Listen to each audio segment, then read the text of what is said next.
Bienvenido al Observatorio Vodafone de la empresa. Este año nos subimos a la plataforma del observatorio para conocer el estado de digitalización de nuestras empresas y administraciones públicas. Un año lleno de retos. Por eso el cuarto estudio del Observatorio Vodafone es el más relevante de su historia, con todos los datos, testimonios de empresarios y la visión de futuro de los expertos, con un objetivo: analizar el impacto real de la crisis en nuestro tejido empresarial y cómo la digitalización se ha acelerado y cambiado formas de trabajo. Toda la información de un estudio que ya ha realizado más de 10.000 entrevistas en sus 4 ediciones. Y ahora, más que nunca, el observatorio está cerca de los empresarios, ayudando a entender la realidad a través del cuaderno de los expertos y aportando soluciones e ideas innovadoras en las historias de clientes durante la crisis y en las entrevistas en formato podcast a pequeños empresarios, donde nos explican cómo están reinventando sus negocios. Ellos son los verdaderos protagonistas. Con la colaboración de Google, ISDI y MIT Technology Review a través de Opino. Con más de 300 testimonios de expertos y empresarios, 14 millones de visitas, 366.000 interacciones y un sentimiento positivo del 97%.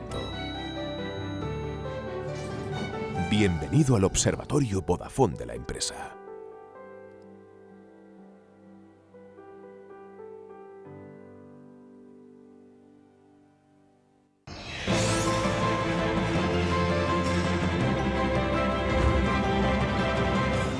Buenos días a todos. Muchas gracias por estar aquí con nosotros en el nuevo observatorio Vodafone de la empresa. Yo creo que es un día importante porque venimos desgranando muchos de los sectores económicos del país, ¿vale? Todos los hemos ido uno por uno, pero hoy toca un tema más importante, que es para hablar del futuro, ¿no? Y uno como padre, cuando se decide a ver cuál es el mejor modelo educativo o cuál va a ser el futuro del país donde vivimos, creo que toca hablar del modelo educativo, ¿no? Y es algo que todos nos preguntamos, a todos nos importa y es un poco de temas de los que vamos a hablar hoy como futuro del modelo económico que nos espera pues dentro de 10, 15 o 20 años, ¿no? Porque es exactamente la importancia que tiene el tema de hoy. España pues, tiene 1,5 millones de estudiantes, 2.900 titulaciones y más de 120.000 profesionales a la hora de llevar este modelo educativo adelante, ¿no? En el momento que nos ha tocado vivir, y lo vengo diciendo en los otros temas que me ha tocado introducir, están dos aspectos, dos pilares fundamentales. Uno está relacionado con la tecnología y cómo la tecnología impacta en todos los modelos económicos y también en el modelo educativo. Y el segundo, cómo van a influir estos fondos europeos, los fondos de cohesión, los fondos para la recuperación, también en la implantación, ¿no? O sea, se juntan los dos grandes momentos a la hora de ver exactamente y tomar las decisiones que nos llevarán a implantar este modelo.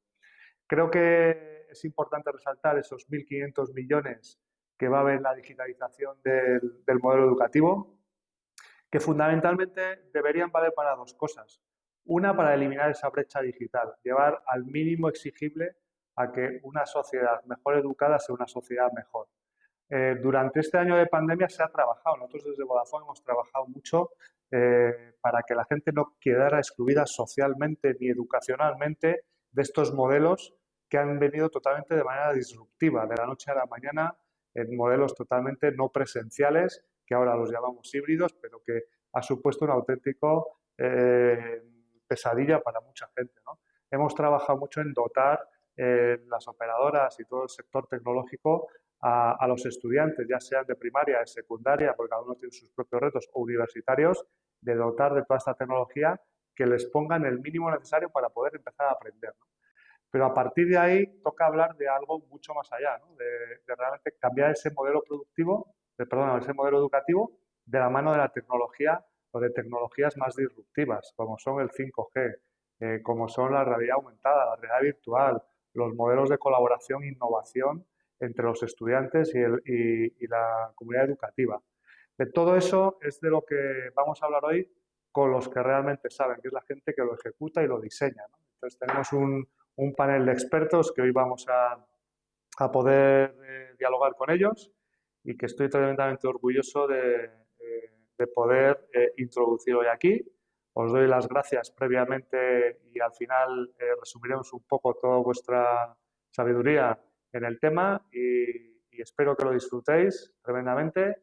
Vamos a ver un pequeño vídeo inicial en torno al tema que nos ocupa y después Nacho Dávila, que es nuestro experto en educación dentro de Vodafone y del programa de innovación de Vodafone, introducirá esta mesa redonda y este panel de expertos.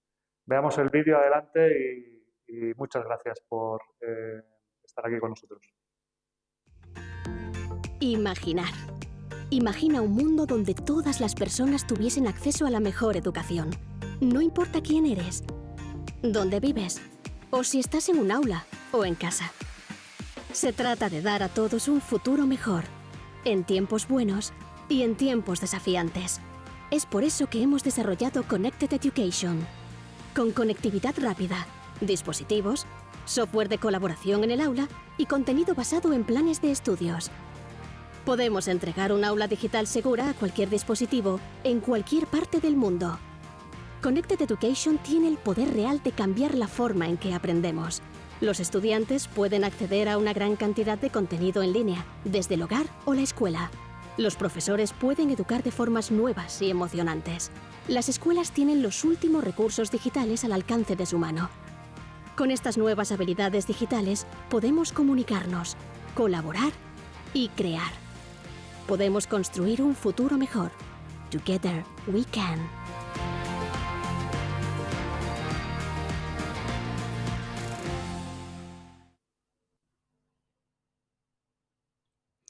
Bueno, buenos días a todos. Lo primero, muchas gracias, Carlos, sobre todo por la bienvenida y por ponernos el marco de lo que vamos a tratar hoy. Y luego, por supuesto, muchísimas gracias a todos los asistentes por vuestro tiempo y por vuestro interés en el tema. Tras esto, yo voy a empezar con dar una respuesta a la pregunta de por qué estamos hoy aquí. Estamos hoy aquí básicamente para compartir con vosotros el resultado de un proceso de trabajo que iniciamos hace varios meses y que da respuesta a este titular de los retos de la Universidad del Futuro. Yo creo que coincidimos todos en que la educación ha de transformarse ahora más que nunca para adaptarse a este cambio constante.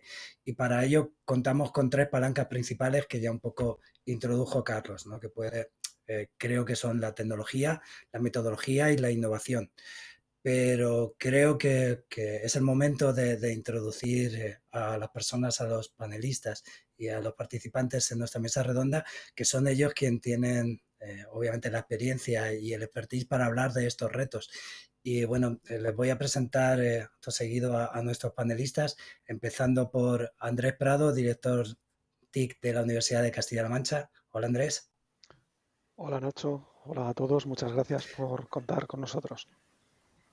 Placer. Quiero continuar con Chelo Martín, Head of Tech Lab del Instituto de Empresa. Hola, Chelo. Hola Nacho, buenos días a ti y a todos los presentes. Buenos días. Muchas gracias. Continúo con Jordi Hernández, comisionado del rector para la STIC de la Universidad Autónoma de Barcelona. Hola Jordi, ¿qué tal estás? Hola, ¿qué tal? Muy bien, muchas gracias.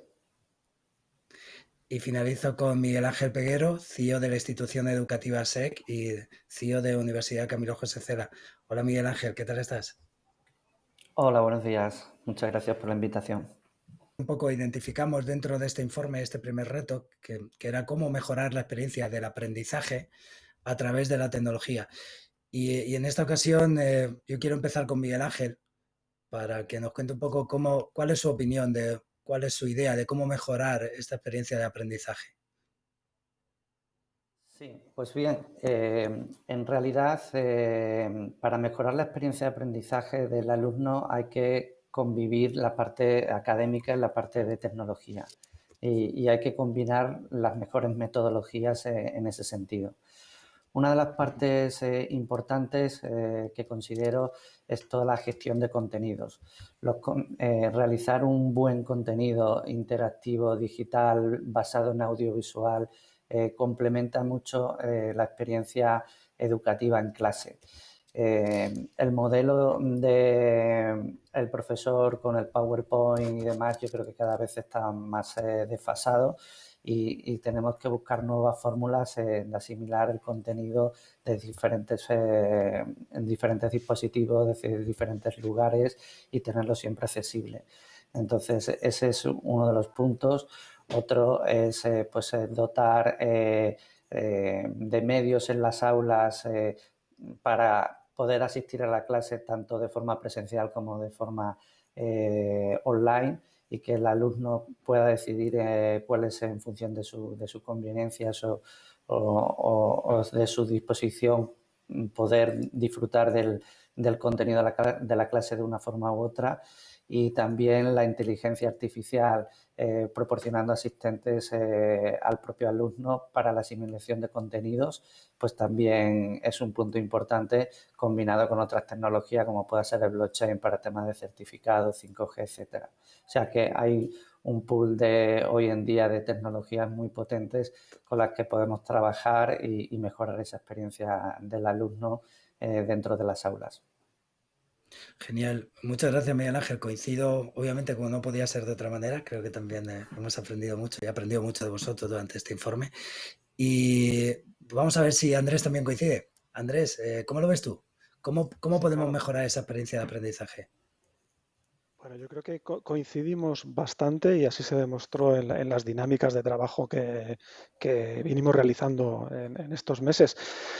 Yo ahí añadiría una cuestión más, ¿no? Porque ha hablado Miguel Ángel de metodología y de tecnología, y yo he hablado siempre de alinear metodología, tecnología, pero también los espacios, y distinguiendo mucho entre la situación a la que nos hemos visto obligados a abordar en el confinamiento en 2020, las soluciones que hemos tenido que abordar de manera rápida e imprevista, casi en la mayor parte de los casos, para dar una solución de continuidad. Yo creo que eso nos debe servir de base, pero debemos hacerlo evolucionar. Y la evolución no está solo en la parte de tecnología. Es verdad que va a haber tecnologías habilitantes. Ha comentado algunas Miguel Ángel antes. Hablamos también de las posibilidades que nos da la inteligencia artificial o la realidad aumentada. La cuestión de la inmersividad dentro de las clases. Pero en el fondo, la tecnología necesita estar alineada con una metodología docente que haga uso lo más eficiente posible de esa tecnología, de las tecnologías que ya existen, porque una de las cosas que pudimos confirmar en 2020 es que las tecnologías estaban ahí y que lo que hicimos fue acelerar ese grado de adopción. Y a partir de ahí establecer unos planes de evolución que alineen las metodologías con las tecnologías y que permitan también evolucionar los espacios de los entornos docentes presenciales, que también deberán ir evolucionando de manera alineada con estas dos cuestiones anteriores. Totalmente de acuerdo, y me quedo con varios conceptos de estos que tú has dicho que aportan todavía aún más a lo ya puesto por Miguel Ángel. Jordi, creo que nos han dejado ya poco, pero ¿estás de acuerdo? ¿Cuál es tu opinión? Bueno, yo quisiera matizar una cosa. Yo intentaría huir de la simultaneidad de la clase presencial y remota con dos tipos de audiencia simultánea. Yo lo que haría es proponer, dependiendo del área del conocimiento, una clase invertida en donde los conocimientos se adquieren o se dibujan en la mente del alumno gracias a los nuevos medios que ha construido el profesor, ya sean audiovisuales, interactivos, y luego reservar un espacio para la resolución de dudas, porque la parte de clase magistral donde el profesor busca la complicidad del alumno se pierde mucho si no es presencial. De la misma manera, para otro tipo de ámbitos del conocimiento, que la clase que se construye alrededor del debate, por ejemplo en filosofía, pues requiere quizás una interacción, bueno, más parecida a las prácticas sería, que sí que podría simultanearse con la presencialidad y la no presencialidad, ¿no? Entonces, en cualquier caso, aparece ahí el elemento de los nuevos materiales docentes que permiten al alumno tener un ritmo personalizado, etcétera. Y luego el reservar el espacio, digamos, más presencial para dudas, interacción persona a persona, que no se ha podido resolver antes con los medios, digamos, de nueva generación. Genial, súper de acuerdo también. Como no podía ser de otra manera, pero súper de acuerdo. Voy a entrar al segundo reto, segunda pregunta que quiero lanzar un poco a la mesa y esta empezaré contigo, Chelu. Y la pregunta es, ¿qué papel juega la tecnología en la experiencia digital de la docencia, perdón, del estudiante, más allá de la docencia? ¿Qué papel crees que juega? Pues es una buena pregunta, Nacho, porque es bastante habitual, sí, es bastante habitual que cuando hablamos de tecnología y de educación centremos el tiro en la parte más educativa, ¿no? de la experiencia, ¿no? Y dejemos fuera fuera del abanico otro tipo de implementaciones tecnológicas que pueden mejorar la experiencia del estudiante y del profesor. Por ejemplo, un problema que es transversal a todos los ámbitos es, por ejemplo, la infoxicación de hoy en día, ¿verdad? El problema de tener muchísimas fuentes de información y que sea muchas veces muy difícil encontrar el dato o la información que estamos buscando. Y esto también ocurre mucho en las universidades. Los estudiantes suelen tener muchas dudas de cómo hacer ciertos procedimientos, de qué hacer cuando quieren ir a un sitio por donde tienen que ir o cuando tienen que hacer un papeleo, cómo lo tienen que hacer o qué documentación tienen que aportar. Y aunque es verdad que los sistemas digitales, la documentación, las páginas web, plataformas, etcétera, nos han permitido organizar toda esa documentación, hoy en día es raro cuando alguna persona no se dirige a otra para realizar algún tipo de cuestión, ¿no? Es decir, esa información la tenemos organizada, pero aún así sigue siendo muy difícil acceder a ella o difícil navegar por ella o encontrar lo que buscamos. Entonces, por ejemplo, en nuestro caso, estamos introduciendo el uso de chatbots y de retos gamificados para lanzar a los alumnos. No solo en este caso estamos hablando de los alumnos, pero también lo podemos aplicar al personal interno. Cuestiones y preguntas en el que se les van resolviendo dudas que se les van a plantear en el futuro.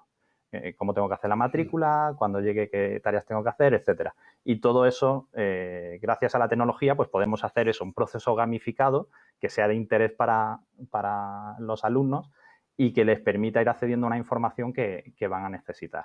Por ejemplo, ¿no? Esto estaría fuera de la docencia, pero otro ejemplo que tenemos nosotros que estamos desarrollando en el TecLab es un sistema de control de asistencia del alumnado.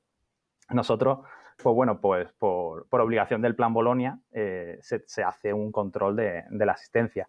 Y a priori, pues una cosa que puede ser como muy fácil, si luego tenemos en cuenta todas las diferentes fuerzas que entran a la hora de un proceso tan delicado como este, encontrar una solución perfecta es bastante complejo. Pero la cuestión es que al final, una vez la tienes sistematizada, la tienes digitalizada, los alumnos aprecian mucho el valor de tener una solución que les permite llevar un control diario, permiten tener la información en tiempo real, que es una cosa a la que ellos están muy acostumbrados, permite recuperar un tiempo muy valioso en el que el profesor no está dedicando a docencia porque está pasando lista. Cuando lo tienes todo digitalizado, los alumnos aprecian muchísimo ese valor. Y al final no se trata de una solución educativa. Está dentro de su experiencia, de la experiencia del alumnado, pero no es una solución educativa, pero que ellos aprecian el valor que reciben. Son fabulosos ejemplos y es cierto, como dices, que tienen parte de educación, pero por supuesto van mucho más allá de la docencia. Parece fabuloso.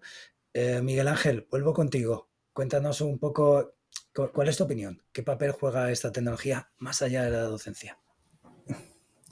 Pues yo creo que juega también un papel fundamental. A ver, los alumnos están acostumbrados a interactuar con marcas nativas digitales y tener una experiencia digital global a su alrededor. Entonces, las universidades no podemos estar fuera y al margen de esto y que tengan además una experiencia digital e innovadoras en metodologías dentro del aula y fuera, pues no estemos al nivel.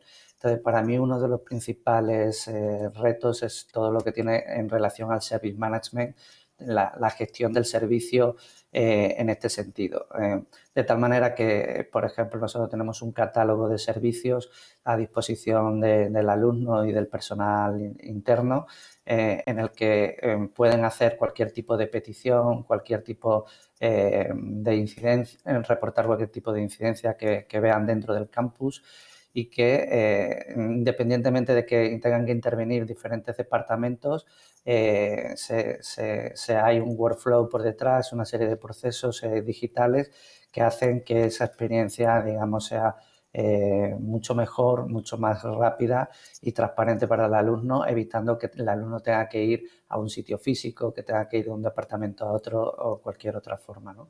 También otro ejemplo que estamos implementando es del Campus Pay, que es decir, que el alumno pueda pagar de forma digital a través de la app de la universidad en todas las estancias, ya sea en la cafetería, ya sea en reprografía o en cualquier otro sitio, de forma que la experiencia también sea mucho mejor. Incluso hacer pedidos de decir, oye, quiero recoger un bocadillo y una Coca-Cola a tal hora y se la tengan preparada, ¿no? Entonces son al final retos y proyectos que la tecnología nos ayuda a implementarla justamente para generar esa experiencia más allá de las aulas, incluso en la propia secretaría, que también es un proceso crítico. Se están digitalizando muchísimos procesos, de tal manera que desde el móvil el alumno hoy en día ya puede gestionarlo todo y recibir todos los trámites, digamos, más burocráticos en menos tiempo, mucho más ágil y más digital. Entonces yo creo que pues toda esa combinación de cosas también aportan un gran valor en la experiencia global del alumno. Sin duda, yo creo que son ejemplos fantásticos de dos cosas. Uno, de acompañamiento a las necesidades del alumnado, pero sobre todo eficiencia. Lo que estáis haciendo a través de la tecnología es incrementar esa eficiencia en beneficio del usuario, o en este caso del alumno, del estudiante. Son fantásticos. Voy a ir a una tercera pregunta. Ya puedo deciros que ya tengo alguna pregunta de los asistentes que tengo aquí guardada y que son muy buenas, pero las voy dejando para enfocarme ahora en una tercera pregunta que va a ir dirigida hacia ti, Jordi. Hablábamos hace poquito y comentábamos que hemos coincidido en varios foros sobre el 5G y decíamos, oye, ¿qué casos de uso vemos en el 5G? Porque hay muchos, pero tenemos que aterrizarlos. Cuéntanos un poco, ¿qué casos de uso ves? Pues a priori decir que en un campus hiperconectado como el nuestro, que intentamos tener la wifi suficiente y que los alumnos puedan gestionar todos sus aparatos con la wifi, se hace difícil pensar en el uso directo de 5G, ¿no? Entonces, para nosotros hay dos elementos. Si utilizamos la característica del ancho de banda diferencial del 5G, lo deberíamos pensar como un backup o complemento de la Wi-Fi para casos de congestión o para zonas en donde es mejor una conexión que la otra. Pero yendo a la digamos, estrella de las características, que es la baja latencia, nosotros hemos identificado 3 ámbitos que nos parecen acertados como caso de uso. Sería siempre con trabajo de campo, porque pensaríamos que la 5G está repartida por el territorio y no exactamente en el campus. Y para baja latencia, pues hemos identificado para nuestros estudiantes de Ciencias de la Comunicación todas las prácticas de conexión en directo, en donde experimentan un tipo de conectividad distinta y que cambia el mensaje de los medios de comunicación. El tema de teleasistencia o telemedicina, tanto orientado a la veterinaria como a la humana, en donde se podrían experimentar también en prácticas qué significa para un futuro profesional tener acceso a un canal de alta capacidad para dar soporte a las personas o a los animales en remoto. Y finalmente los temas de robótica, en donde también creemos que hay un campo muy interesante para hacer prácticas, teniendo en cuenta que hay un canal de alta capacidad disponible. Me parece súper interesante porque de esos casos de uso creo que lo unimos muy bien con lo que estamos hablando de pivotar y meter ese mix con metodologías y con innovación y las vas focalizando de tal manera que dices, oye, es para experimentar, es para probar, es para investigar, ¿no? Creo que es súper, súper interesante. Andrés, hemos hablado también durante esta semana sobre este tema y me gustaría que nos comentaras un poco campus conectado, que ha dicho ya Jordi, aprendizajes inmersivos, que comentabas tú, experiencias. ¿Qué casos de uso ves? Bueno, pues a mí si me permites, Nacho, voy a intentar Total. responder a todas las preguntas casi a la vez relacionándolas. Primero, Adelante. una cuestión que ha comentado Carlos desde el principio y en el ámbito del 5G, la brecha digital.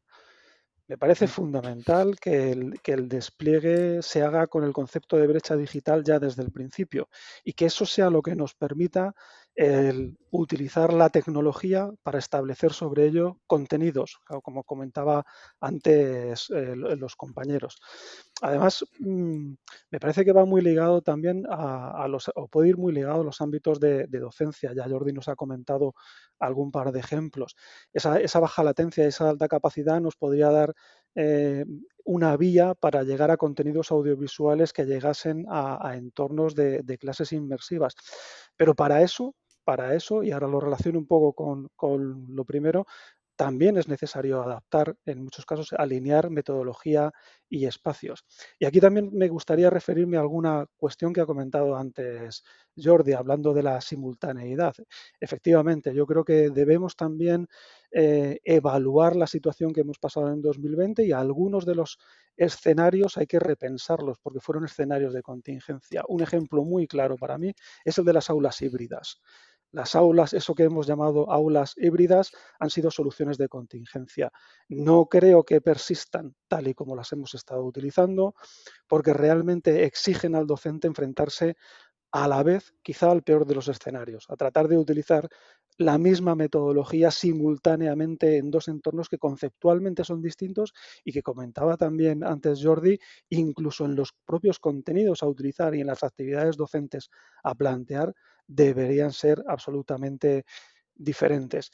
El 5G y otras tecnologías nos pueden llevar a esa experiencia más allá de la docencia, que yo trato de visualizar desde el concepto este que está tan de moda del engagement, ¿no? El compromiso y la vinculación de nuestros estudiantes con la institución a través de esa personalización de su experiencia, de la docencia también, utilizando el 5G y otras tecnologías, y que se perciba una homogeneidad en la relación completa, no solo en la docencia, sino también en toda la parte de relación más allá de la docencia, la administrativa, la de investigación, la de colaboración con empresas, y que eso permita también generar información suficiente para evitar la infoxicación que se comentaba también antes. Es decir, un elemento que en el fondo forma parte el 5G de un ecosistema completo donde debe existir una estrategia, una tecnología y una metodología, todo ello alineado. Correcto. Pues súper buena respuesta que, como dices, aúna un montón de cosas que ya hemos estado hablando y que de una manera también me ayuda a resumir un poco lo que hemos avanzado hasta ahora, ¿no? Hemos hablado de los retos de la universidad desde el punto de vista de la importancia que tiene la metodología, la importancia que tiene la tecnología y la importancia que tiene la innovación y cómo relacionarlo, ese mix, con los espacios. Y también hemos tocado el 5G como una de estas tecnologías que van a ser un poco habilitadores de otras tecnologías que van a propiciar nuevos espacios de aprendizaje. Bien, voy a pasar a una siguiente pregunta. Esto iba a decir, digo, a mí me están llegando muchas preguntas, incluso con nombres, así que luego os iré diciendo, pero no antes quiero dejar de hacer otras dos preguntas. Una que seguramente por el momento creo que se torna de las más importantes y que viene en el espacio, en el informe de retos, no trabajamos de una manera específica, pero sí cualquiera de vosotros nos habéis identificado cuando trabajábamos con esto, y tiene que ver con la ciberseguridad. Cuando hablamos de ciberseguridad, la primera pregunta que nos viene a la mente es ¿cómo vamos a poder garantizar la ciberseguridad en un espacio que es tan abierto, en un entorno tan abierto como el universitario? Y aquí dejadme que haga un poquito foco en el sentido de sabemos que contamos con dos expertos por la experiencia, por el conocimiento que tienen sobre esta temática, y voy a empezar con Miguel Ángel. Miguel Ángel, ¿cómo crees que se puede garantizar esa ciberseguridad dentro de este entorno? Bien, bueno, garantizar al 100% nunca lo podemos garantizar. Eso es una premisa por la que todos tenemos que pasar, ¿no? Pero sí que podemos tener un plan mucho más específico en temas de ciberseguridad del que teníamos en el pasado.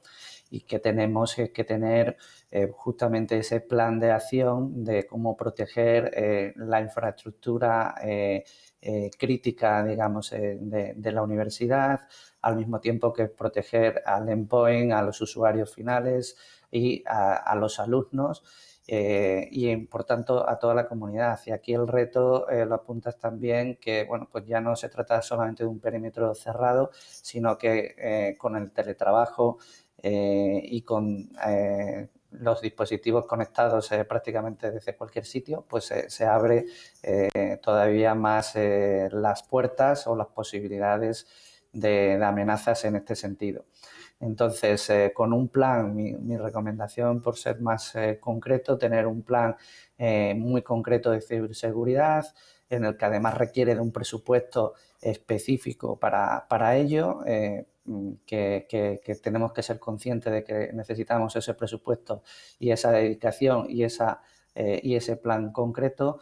Contar también con un plan de contingencia ante amenazas de todo tipo, ya puedan ser graves o no tan graves, pero sí tener previsto bueno, pues una serie de pasos y una serie de actuaciones en las que, en el caso de alguna incidencia, alguna amenaza grave, saber ya de antemano cómo actuar para minimizar los tiempos de respuesta y minimizar el impacto. Y por último, contar con un partner de ciberseguridad especializado en estos temas, porque no solo con los medios únicamente que dispone la universidad internos es suficiente. Necesitamos apoyarnos en partners externos que nos ayuden pues a todo lo que es el bastionado de la infraestructura, el dotar mayor seguridad y tener también respuestas ante incidentes graves para poder gestionarlo. Digamos, esos serían mis 3 puntos claves aquí en esta materia. Súper apuntados como guías, que creo que nos vienen bien a todos. Y también quería preguntar, Andrés, porque durante estas semanas hemos hablado al respecto. Aprovecho para decir que he aprendido mucho sobre la importancia hablando contigo también. Y sí me gustaría conocer tu opinión, que cómo garantizar, aunque como bien dice Miguel Ángel, garantizar creo que es una palabra demasiado intensa, ¿verdad? ¿Cómo podríamos trabajar? ¿Cómo podemos enfrentarnos o cómo podemos afrontar este reto? La verdad es que Miguel Ángel lo ha resumido bastante bien. Garantías no hay y yo creo que el primer punto de partida para afrontar una situación como esta es asumir que o va a pasar o el riesgo de que pase es muy alto y a partir de ahí empezar a tomar decisiones. Unas decisiones que evidentemente deben estar desde el primer paso en la prevención. Eso es evidente. Pero no es suficiente. No es suficiente. Estamos viviendo no solo en el entorno universitario, sino a nivel global, ejemplos continuos estos últimos meses de ciberataques con impacto muy fuerte. Es necesario, por tanto, además de lo que es el plan de prevención, una monitorización continua.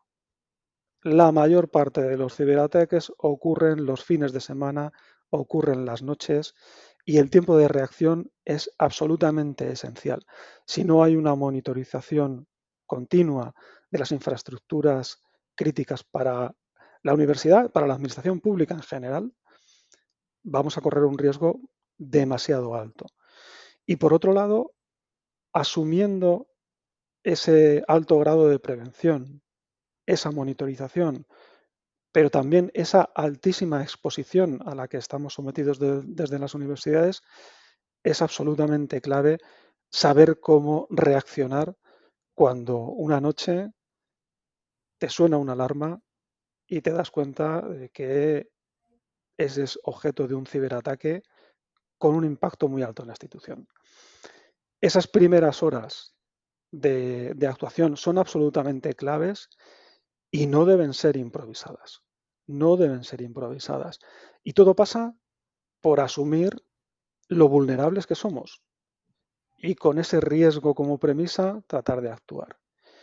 Y luego hay un componente fundamental a trabajar mucho en las universidades que entra dentro de lo que es la propia cultura digital. La seguridad y la ciberseguridad forma una parte intrínseca de la cultura digital.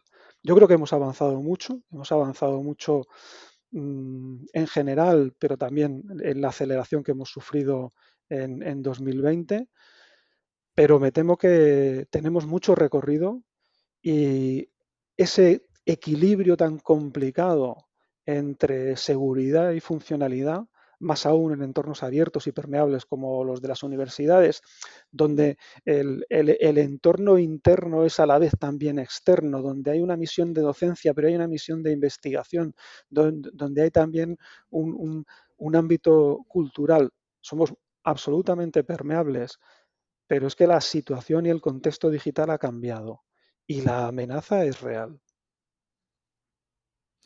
Cierto, y bueno, coincido contigo, incluso me ha recordado a una metodología de innovación que hay, ¿no? Para trabajar los retos, que partir de la base de que somos vulnerables, como bien dijo ya Miguel Ángel y tú has reafirmado, y la otra es empezar a analizar a qué puede ir mal, ¿verdad? ¿Qué puede ir mal para empezar a no tener nada para improvisar, sino ya tener un poco un plan de qué cosas puedo ir haciendo, porque obviamente es clave. Millones de gracias por la pregunta.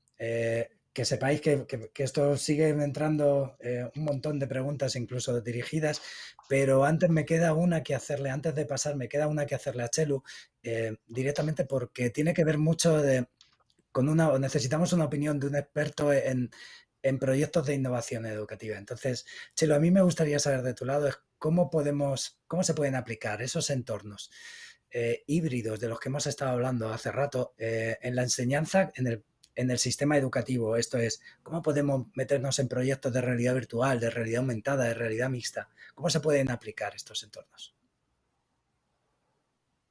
Pues Nacho, como sabes, la realidad virtual es de esas tecnologías que no faltan nunca. Cuando mencionamos ese set de tecnologías emergentes, disruptivas, que están copando el mercado, ¿no? La realidad virtual es una de ellas. Y la verdad es que nosotros desde hace bastantes años pues las hemos estado explorando, hemos estado jugando con ellas y hemos estado lanzando proyectos porque igual que esa metodología pedagógica, ¿no? Que se lleva ahora, ¿no? Del learning by doing, ¿no? Aprender haciéndolo tú mismo, ¿no? Pues mejor que te hablen otros de la realidad virtual es escoger y probarlo tú mismo, ¿no? Y la verdad es que en nuestra experiencia no hemos encontrado muchos desafíos a la hora de trasladar proyectos de realidad virtual en el caso de la higher education o de la universidad. Es bastante más aplicable en lo que se denomina K-12, que son los grados de la formación secundaria, pero en el caso de la formación superior es bastante complejo. Hay desafíos todavía, por ejemplo, como son la logística de los dispositivos.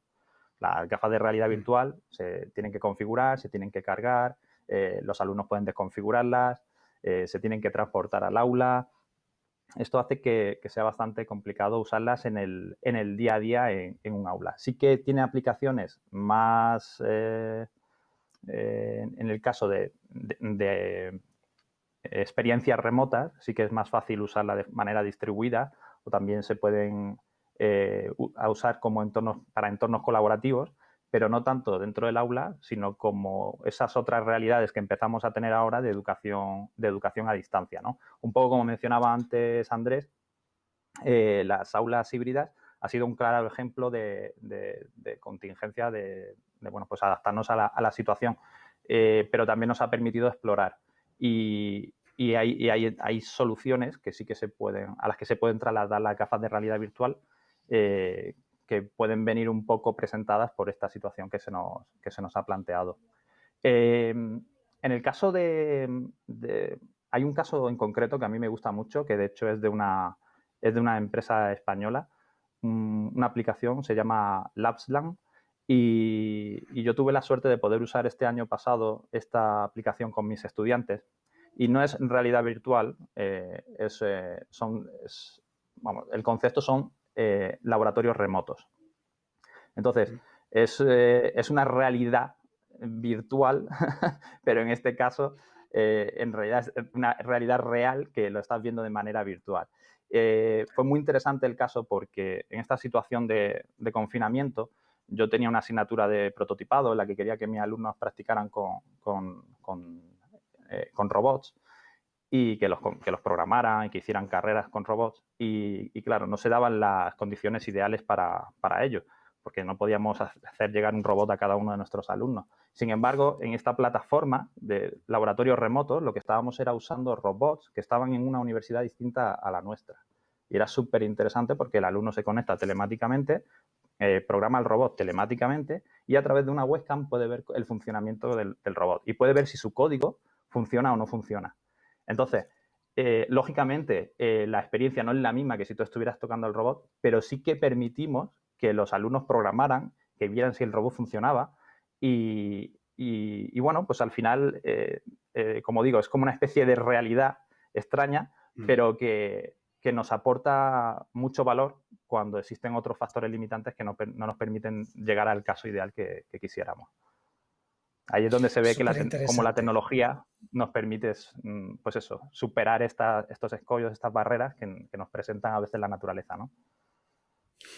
Súper interesante. Y ya os diré, voy a pasar un poco a leer algunas de estas preguntas que nos están haciendo porque van colapsando un poco el sistema.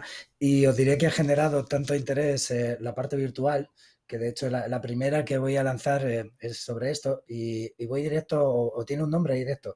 Nos pregunta Clara, para Miguel Ángel, si habrá aulas en la universidad en realidad virtual, como ya hay platós virtuales. Bueno, pues es algo que no podemos descartar, la verdad. Se están dando pasos en este sentido y yo creo que en un futuro, y a lo mejor no demasiado lejano, pues podemos encontrar aulas en este sentido, de que el profesor está en un sitio, los alumnos están completamente en otro, pero se genera esa experiencia inmersiva en el que todos hablan con todos, ¿no?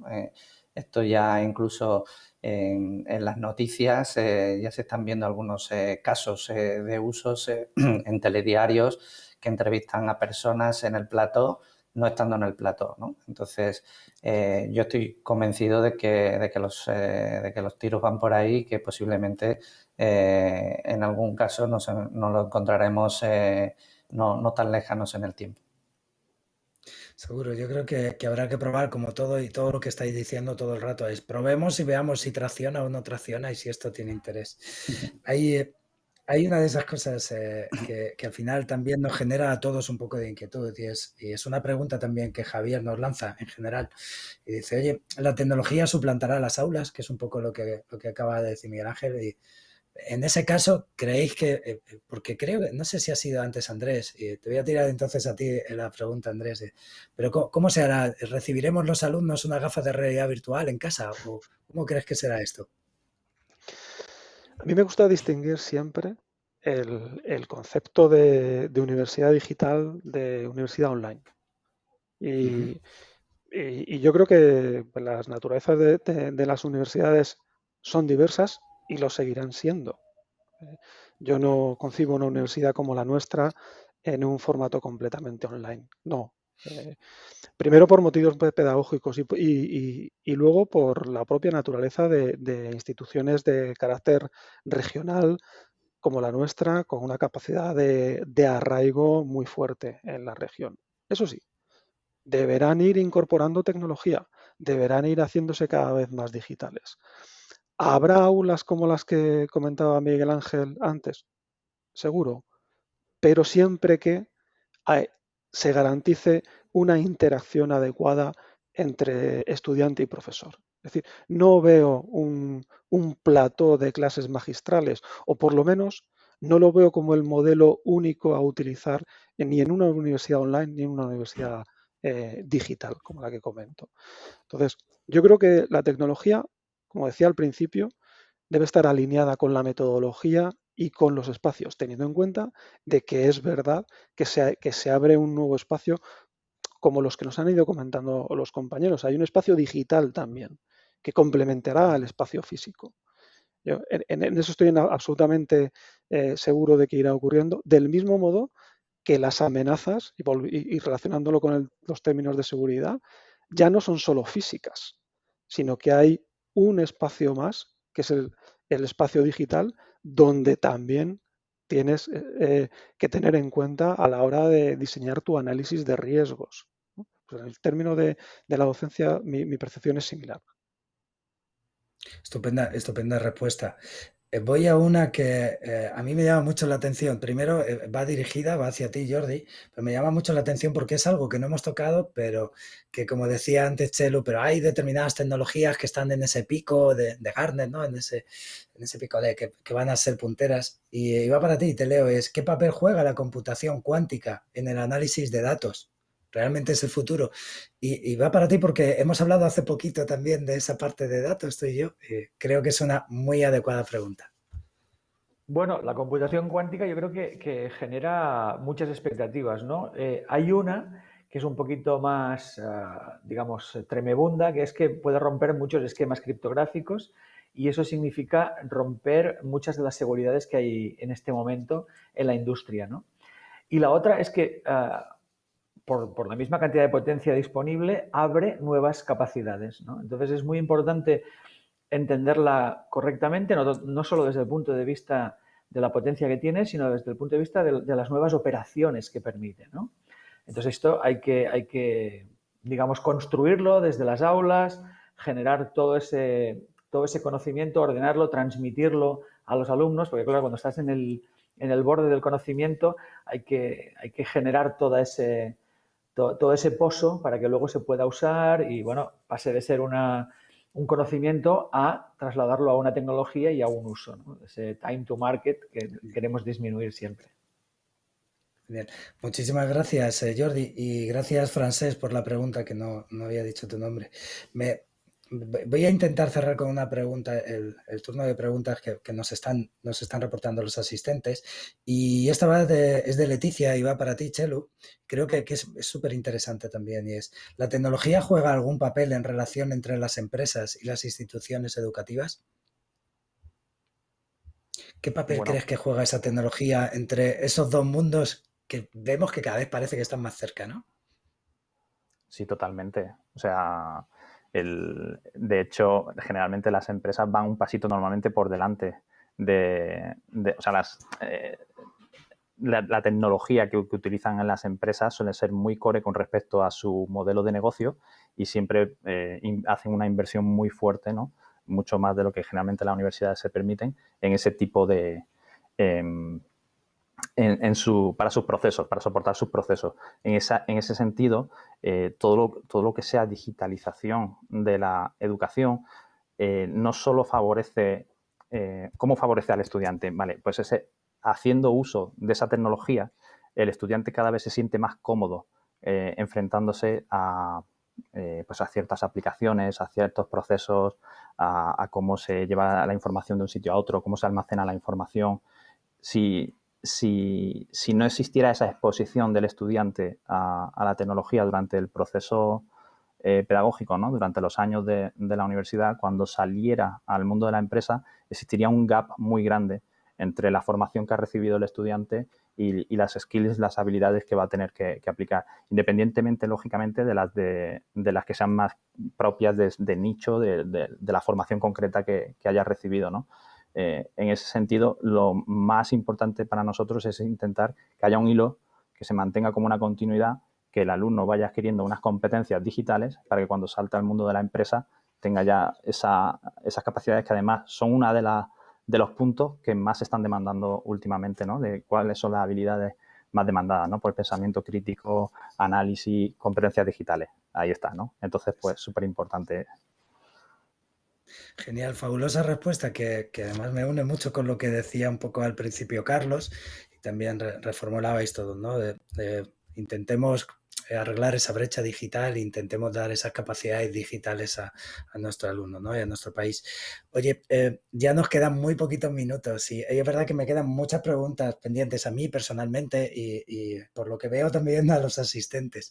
Pero es cierto que se nos acaba el tiempo y me veo obligados bueno, lo primero, a volver a daros las gracias por vuestra implicación, por vuestra ayuda y vuestra opinión y sobre todo consejos.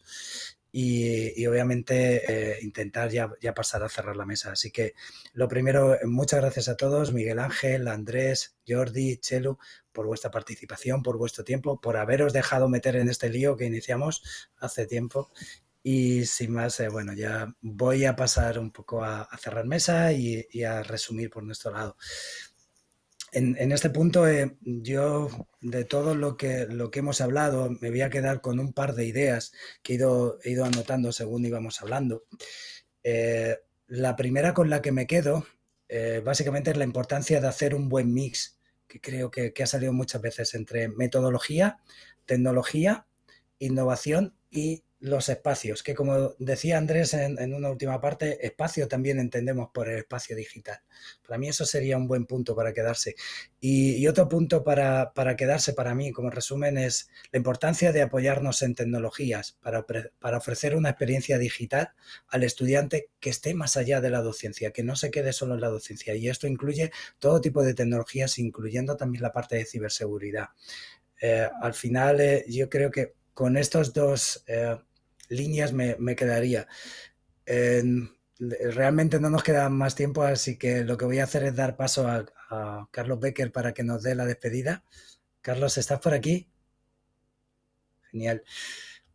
Cuéntame con qué... Muchas gracias a ti. Yo me he quedado con varias ideas. Me ha encantado, Nacho. Me ha encantado un poco todo lo que he oído. Como os decía, la responsabilidad de las personas que están al frente de la educación es enorme en transformar el modelo. Me ha encantado el concepto de, efectivamente, de que universidad online no es lo mismo que universidad digital, que universidad digital es un concepto holístico que debería llevar no a lo que llamamos el aula híbrida, que creo que ha sacado del paso durante este tiempo, sino a una personalización de la educación desde el punto de vista de la materia y del alumno, que creo que es la parte potente de cómo meter la tecnología, o como lo habéis expresado, que me ha gustado mucho, y que los retos son enormes para conseguir ese modelo, pero que no dudo que somos capaces de conseguirlo entre todas las personas que estamos trabajando por y para ese modelo educativo, ¿no? Yo dar las gracias de nuevo a todas esas personas sobre las que habéis estado en el panel de expertos, cada uno desde vuestra posición. Acercar el conocimiento a las personas es importantísimo.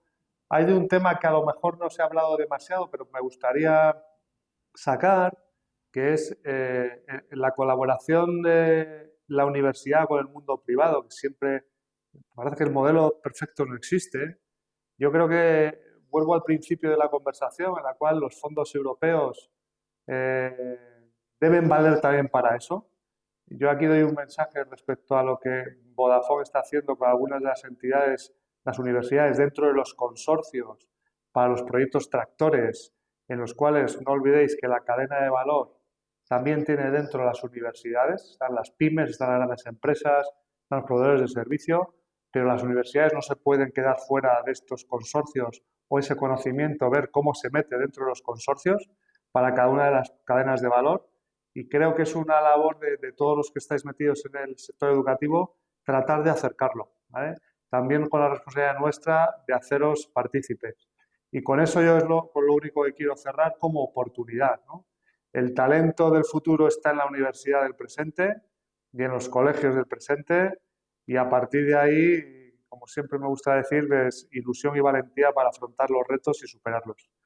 Cerramos con un vídeo y el agradecimiento absoluto a todas las personas que os habéis unido hoy a nosotros y de nuevo a los panelistas. Muchísimas gracias y hasta la próxima. La tecnología y las comunicaciones están cambiando la forma de relacionarnos en la nueva era digital. Todo está conectado y se generan millones de datos que impactan en los procesos. Surgen nuevas necesidades que exigen a las empresas agilizar y simplificar las metodologías de trabajo. Disponer de más velocidad y capacidad en la red permitirá a las organizaciones mejorar el servicio que prestan a los clientes y sus propios procesos con soluciones que darán respuesta en tiempo real. La ubicuidad facilitará tener sedes deslocalizadas y a los empleados trabajar donde sean más productivos. Además, la evolución de la tecnología requerirá integrar nuevos perfiles y gestionar eficientemente el talento de los equipos. Conocer a sus clientes llevará a las compañías a reinventar y crear nuevos modelos de negocio hasta ahora impensables en un futuro digital, donde anticiparse y llegar el primero será esencial. Las nuevas empresas serán digitales y necesitarán un partner capaz de gestionar toda esta tecnología de forma eficiente. Un partner con experiencia y de total confianza.